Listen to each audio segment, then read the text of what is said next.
there's probably three things that come up with companies. One of them is my device going to be safe?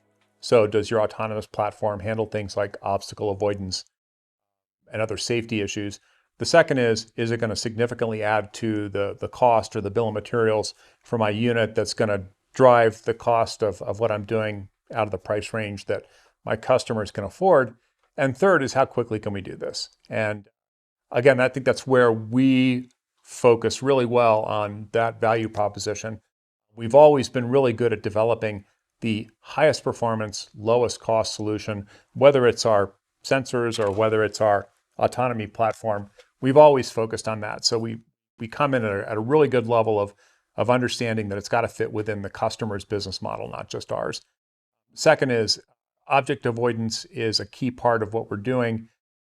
Everything from simple bump sensors to LiDAR and sonar and other applications. Sonar being what you have the backup camera in your car, all the way up to LiDAR, which is really understanding what the object is and avoiding it. The key challenge is then what do you do next? And so our path planning and our control is great at telling the robotic device what to do after it encounters the object. And then the third part is because we have a full stack solution, all parts of it are exposed via APIs. It's relatively simple for the customer to provide us with a spec that says, here's the diameters of our wheels, here's the velocity of our accelerators, here's how powerful the engine is.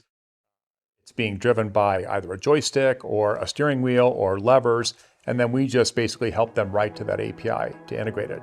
But they're all inputs to us, so it's all kind of the same process no matter what system the customer is using.